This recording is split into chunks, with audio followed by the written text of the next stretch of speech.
What's poppin' YouTube? It's your boy P2 Player, man. And I'm back with another reaction video. And today, man, we back on that motherfucking horror shit. You know what I'm saying? We back on that scary shit. It's been a while, you know what I'm saying? I ain't been reacting to no horror, scary stuff in a minute, but today we're gonna look at 3 true Chuck E. Cheese horror stories animated. When I was a kid, nah, I'm not gonna lie, that Chuck E. Cheese was different, bro. No bullshit. Like it was just different. Like, no, the games and the pizza was just top notch. When I was a little nigga, I ain't gonna lie. That was my shit. I ain't gonna cap. So this shit probably gonna scar me. I ain't gonna lie. I mean, I don't go there no more, but you feel me? This shit probably gonna weird me out. You feel me? But yeah, we here to react to it, man. Make sure y'all subscribe to the channel. Leave a like on the video down below, man. We still on the road to 100 subscribers, so make sure y'all turn me up with the notifications down below. And get y'all popcorn, get y'all snacks, man. You know what I'm saying? We tuning in this motherfucking stories, man. Let's get it started. The day was shrouded in a cloak of melancholy as I steered my 6-year-old son through the doors of Chuck E. Cheese. Even though it was just 2 blocks down from my place, this was the first time I was visiting it in almost a year. It was a deliberate choice, marking 1 year since the universe cruelly snatched my husband, Anthony, from us. He had worked at this very outlet, a job he took up after abruptly quitting his position at a funeral home. Anthony had been a changed man after an incident involving the embalming of a dead priest. It had changed this cheerful, lovely man to a secretive, paranoid human in a matter of days. Whatever had transpired during that time, he took its secrets to the grave. Damn. His tenure at Chuck E. Cheese was tragically short.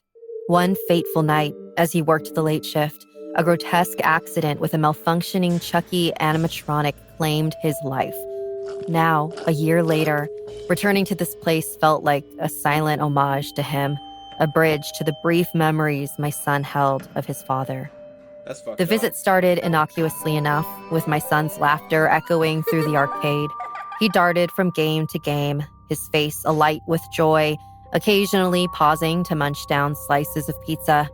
I watched him, each I'm telling y'all, that pizza was tapping on my soul. giggles a bittersweet symphony that filled the air around me. I saw reflections of Anthony in him, in his smiles, his excitement, the way his eyes sparkled with each new discovery. It felt like a living memory, a piece of Anthony still vibrant and alive in our son. But in an instant, that warmth turned to ice. I looked away for a mere moment, lost in my reverie, and when my gaze returned to where my son had been playing, he was gone.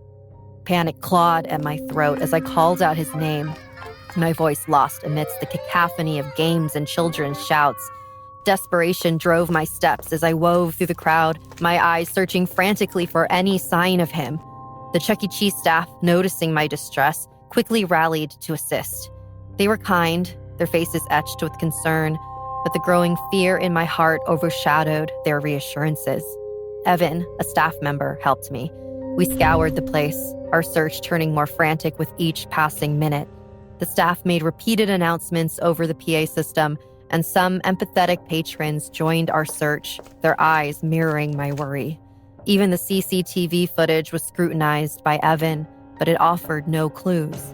My son had simply disappeared within the walls of Chuck E. Cheese.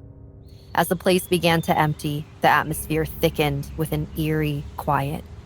It was then, in the dimming light and the fading echoes of the day's joy, that Evan made a chilling observation. There were 5 animatronics, a mainstay of Chuck E. Cheese. Bro, I'm not gonna cap.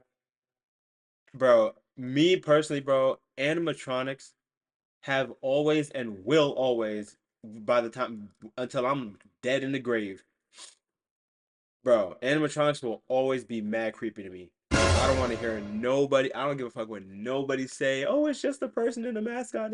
No, that shit is dead ass dumb creepy. Think about it though. These animatronics, first of all, the suit itself be like 8 feet tall, and they be having some weird faces, huge eyes. Like, bro, nah, there's no way, bro. I'm not gonna lie. This shit be scaring the shit out of me, bro.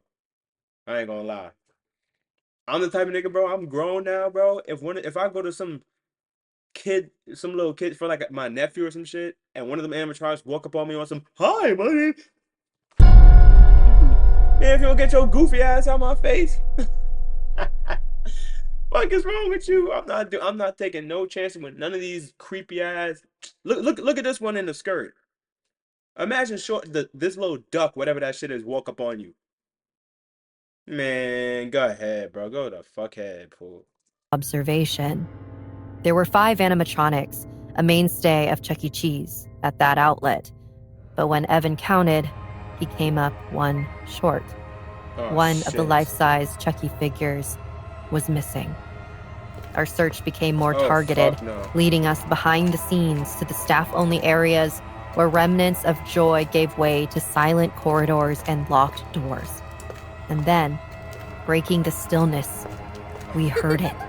The unmistakable sound of my son's laughter. It was coming from behind one of the locked doors. We called out to him, our voices tinged with both relief and fear. He didn't respond. The laughter continued, haunting sound that seemed out of place in the deserted back rooms. Evan, sensing the urgency, shouldered the door open with a forceful push. As the door swung open with a resounding crash, we stepped into a scene that was as surreal as it was chilling. There, in the middle of the room, sat my son. He was cross-legged on the floor, his back to us, engaged in what seemed like a conversation with an animatronic Chuck E. Cheese. The room was unlike any other part of the establishment. It was smaller, almost claustrophobic, with walls adorned with pagan symbols and cryptic drawings. Candles flickered in the dim light, casting eerie shadows that danced across the walls. The air was heavy, saturated with a sense of foreboding that made me shudder. "Honey?" I called out tentatively, my voice a mix of relief and dread. My son turned his face, lighting up upon seeing me, but there was a strangeness in his eyes that I couldn't place. "Mommy! Daddy was talking to me through Chucky!" he explained, pointing at the animatronic figure. Words sent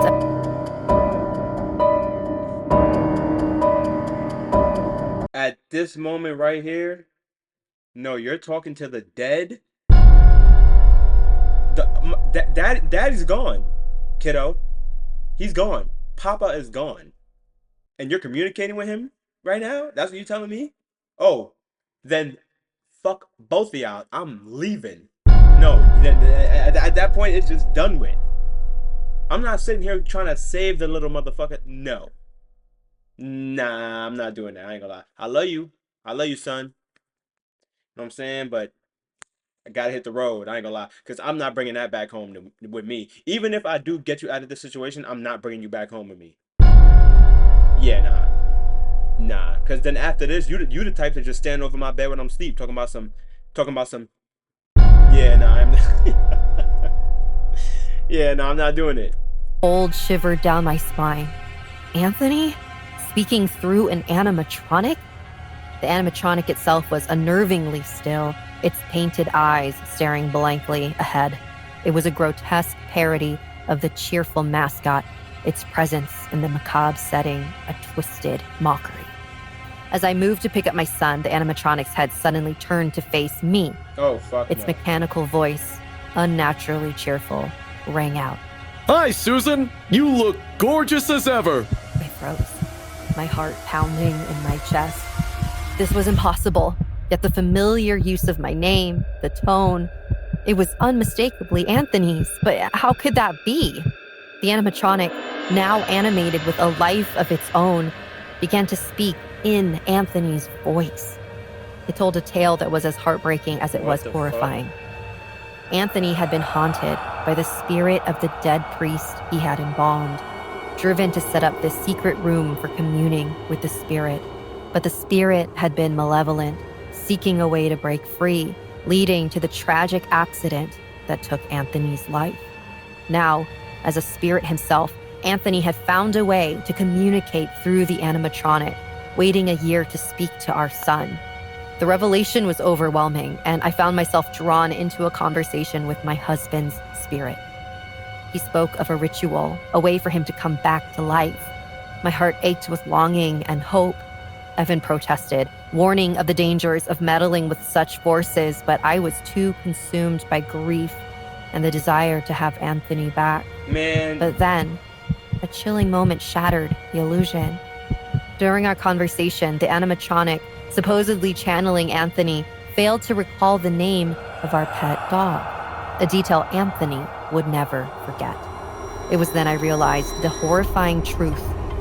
It wasn't Anthony's spirit, but the malevolent priest impersonating him.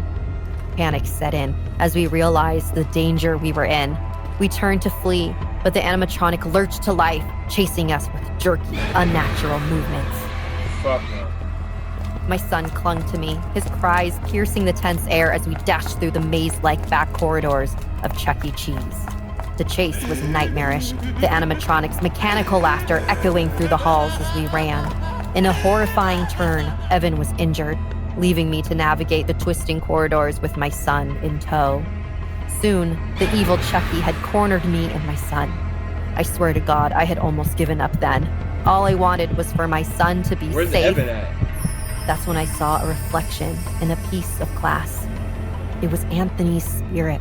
It was a fleeting image, but it gave me a sliver of hope. His spirit guided an axe to fall beside me, and with a surge of adrenaline, I picked it up and swung it with all my might, once and again, severing the animatronic Chucky into pieces. Grabbing my son, we rushed out of the building, the angry howls of the priest's spirit echoing behind us as the lights flickered wildly. We escaped into the night, the horrors of Chuck E. Cheese behind us. But the memory of that night would haunt us forever.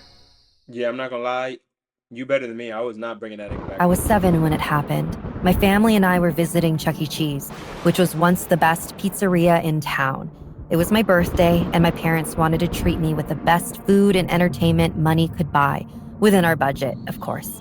Now, at first, you might be thinking that I'm the victim of this story. No, far from it. I was only a witness. At the time, it was just my sister and I, along with our parents. Margaret was around 5 years old. It had just turned 5 in the afternoon when we pulled up in the car park outside, and the weather was far too cold to stay out in for too long. Once we were out of the car, we hurried inside as a flood of people came rushing out, all walking to their cars.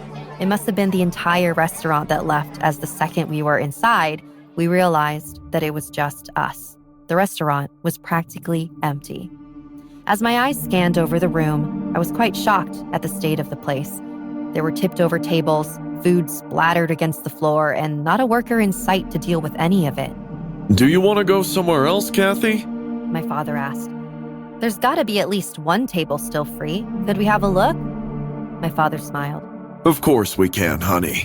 Just as the 4 of us started walking, my eyes tracked something moving in the far side of the room. I turned my head to follow it. I was now staring at the face of Chuck E. Fuck no. Hell nah. If I see that in the backstage, man, man, we gotta go. Whoa. What the fuck is that? Ain't no damn animatronic, nigga. That is a psychopathic killer. Himself, his head poking halfway out of a door that read backstage.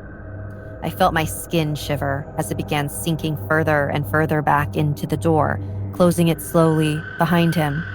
Suddenly, my ears pricked up at the sound of the animatronics as they began playing a new song, at the same time that my mother called out that she had spotted a table. Found one! We all swiveled around. The relatively untouched table sat motionless in the opposite corner of the room. It was right below the stage and extremely close to the backstage door from earlier. I had another scan around the room, but that really was the best we were gonna get.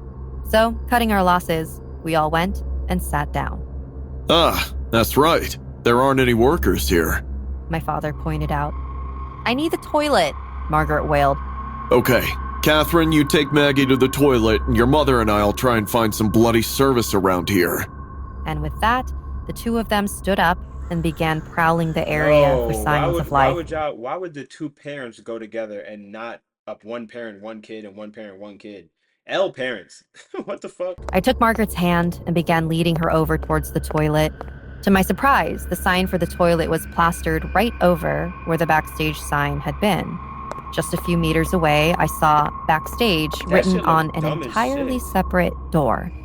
I thought I might have just made it up in my head, so I pulled Margaret towards the one that had toilet written across it.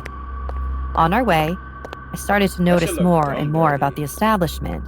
The place looked borderline derelict, as if left untouched for years, left to rot. How were people still visiting? Why are y'all even As there? we came closer to the door, I stopped to peer at it. There were these foul and grubby finger marks plastered all over it. I ignored it again. If the rest of the place looked so disgusting, then it was no surprise that the door would be the same.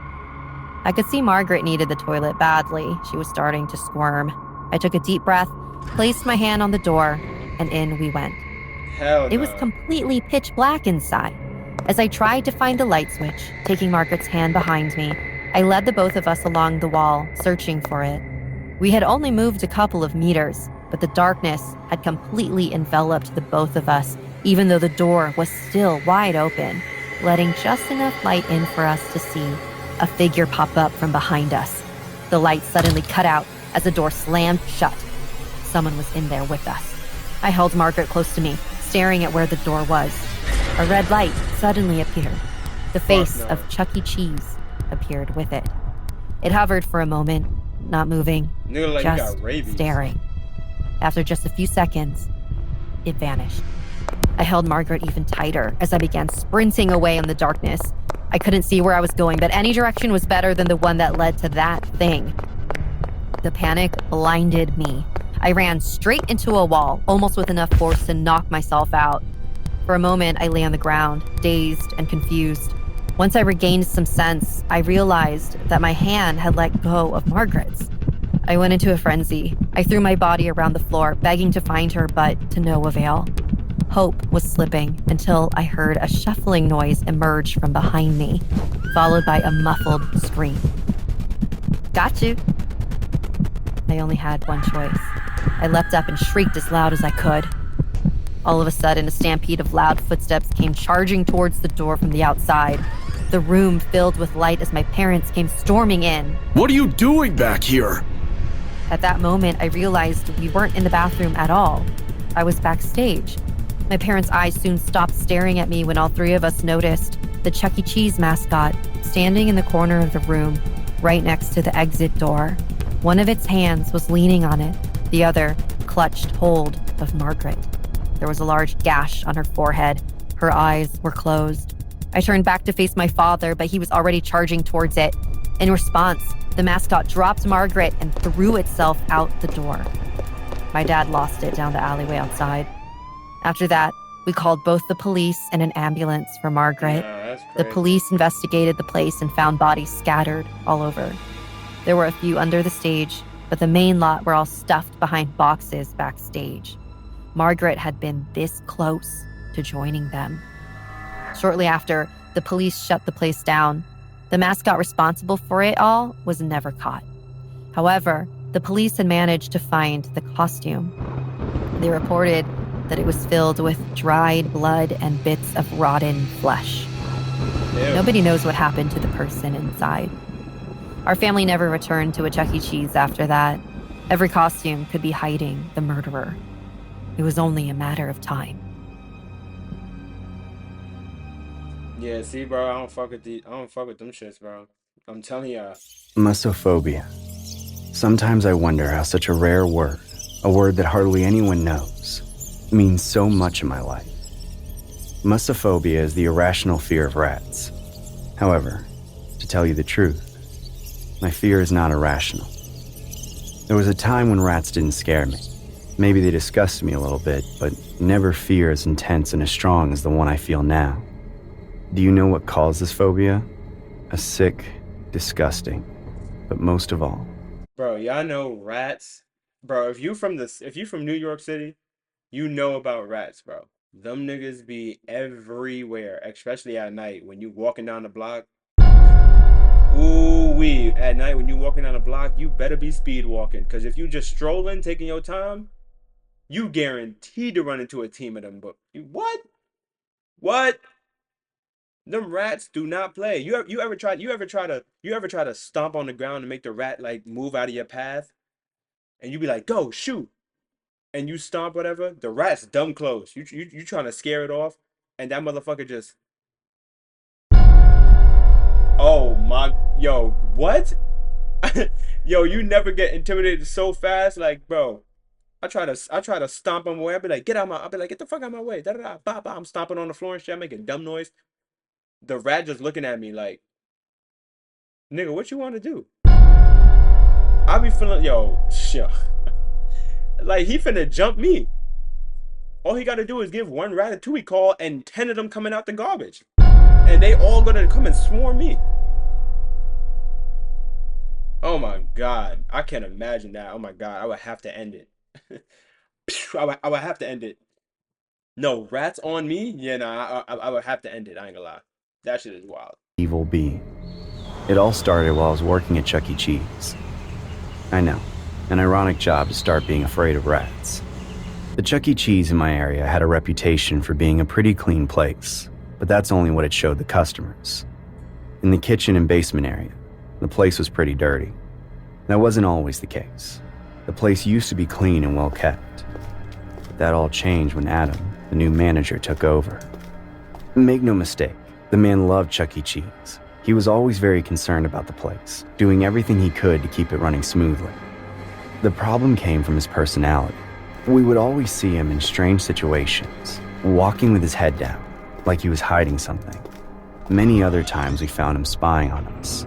We were forbidden to call him on the phone or enter his office without having spoken to him first. Besides, something had changed on the premises. We didn't understand why, but the place had gotten much dirtier. The dirtiness of the place coincided with Adam's arrival, but he was not in charge of the cleaning, so it was inevitable to wonder if he had something to do with it. Anyway, as good a cleaner as he was, everything was fine as long as we stayed away from Adam. The only problem was that I accidentally got too close. That day we heard a lot of noises from the basement. The place was usually abandoned. We had no reason to go there other than to check the boiler or water in the place.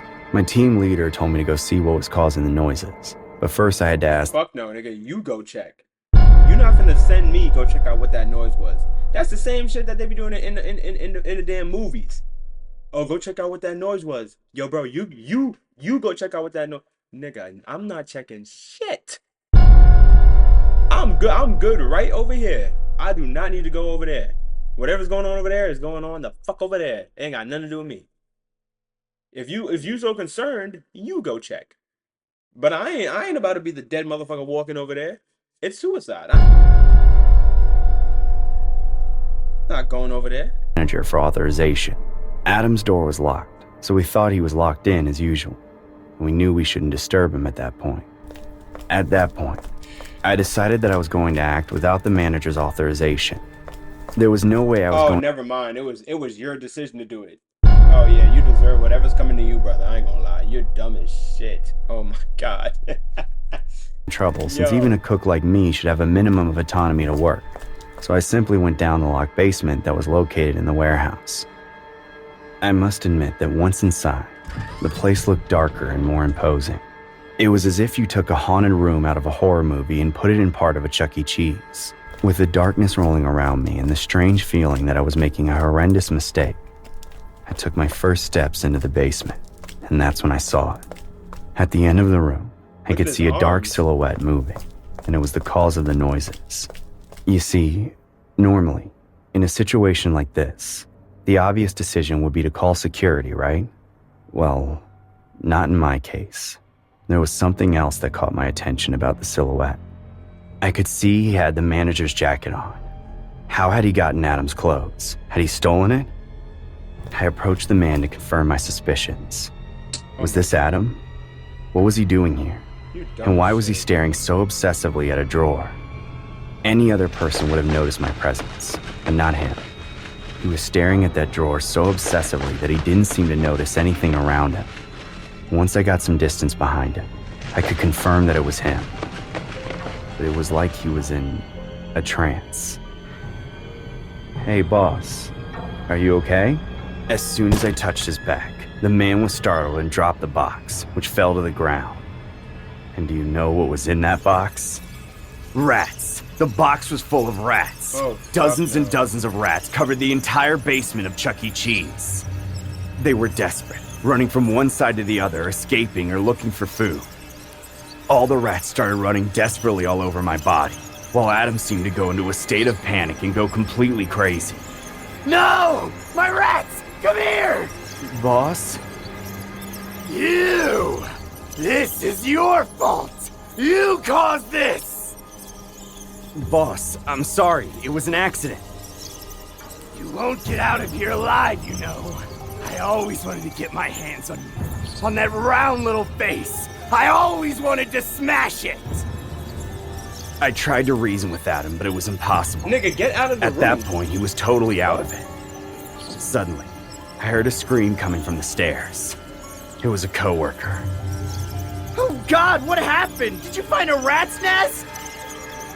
No! They're my rats! Leave them alone! They're mine! Faced with another person, Adam seemed to forget about me for a moment, and I took the opportunity to run for the exit. Once I got to the door, both my coworker and I panicked at the horrifying sight. Adam was lying on the floor, jumping up and down to grab all the rats that were still running around in his arms.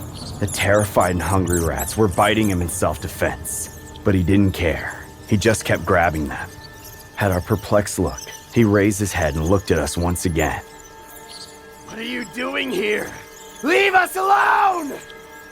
And that was all I had to hear.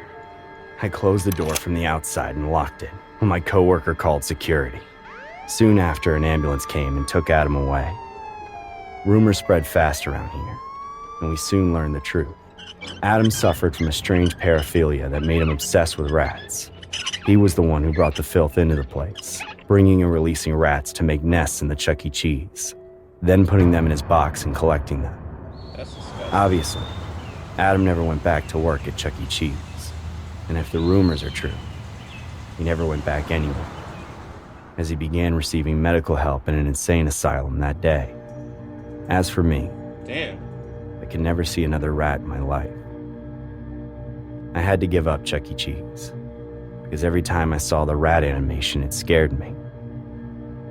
I can't help but think of all those hungry rats that scoured my body in desperation, looking I was just telling y'all about that earlier, bro. Yo, if rats was crawling on my body, oh my fucking God, bro. I would dead ass. I don't know what I would do, bro. I don't know what I would do. escape from a psychopath who held them captive. I probably would faint. Every night I think I the don't know. same thing. Disgusting. What would have happened if my coworker hadn't gone into the basement? I think only Adam knows. Yo, that's wild as fuck. Hey, make sure y'all subscribe to my channel, man. I'm finna holler at y'all on the next one. Y'all know the vibes. Peace.